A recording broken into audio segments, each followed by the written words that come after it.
N'appelez pas police, secours et les pompiers. Ces incroyables automobilistes ne sont absolument pas en danger. Bien au contraire. Ils participent en Bretagne à la plus grande concentration mondiale de véhicules amphibies en naviguant au cœur des grandes rivières et des canaux. La structure étanche de la carrosserie coque permet de flotter comme un bateau. À la barre ou gouvernail, on trouve un capitaine appelé amphibiste. Alors le principe du véhicule amphibie, c'est de pouvoir naviguer, mais non seulement, c'est-à-dire qu'il est possible de partir de chez soi avec son véhicule par la route, aller rejoindre une rampe de mise à l'eau et faire une navigation dans l'endroit que l'on souhaite et ressortir par une deuxième rampe, parce qu'on n'est pas obligé, contrairement à un bateau, à revenir au point de départ pour remonter éventuellement le bateau sur une remorque. Là, avec le véhicule amphibie, la magie vraiment de l'amphibie, c'est de pouvoir se déplacer, être libre partout, rentrer, sortir de l'eau dans n'importe quel endroit et revenir par la route, éventuellement les pieds au sec chez soi.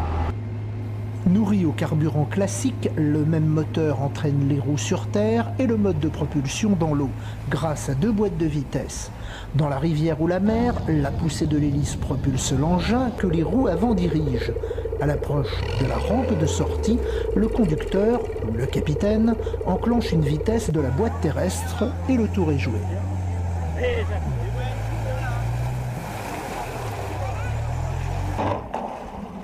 Eh bien, la commande qui est ici permet de commander les petites palettes de l'hydrojet, dans le cas présent de cette voiture, ce qui permet effectivement d'avoir une direction et de tourner vers la droite ou vers la gauche, mais également d'avoir une marche avant et une marche arrière dans l'eau.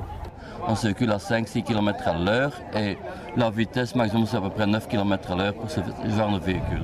Des camions qui peuvent monter jusqu'à 20-25 km à l'heure.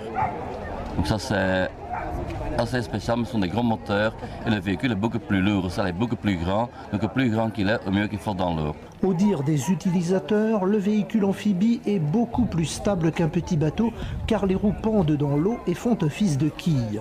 Fini donc le mal de mer. Construites à petite échelle, ces fantastiques machines font le bonheur des collectionneurs et des bons mécanos. Elles peuvent affronter une mer formée avec un vent force 5. Les plus gros engins comme ceux du débarquement n'ont pas du tout peur des grosses vagues.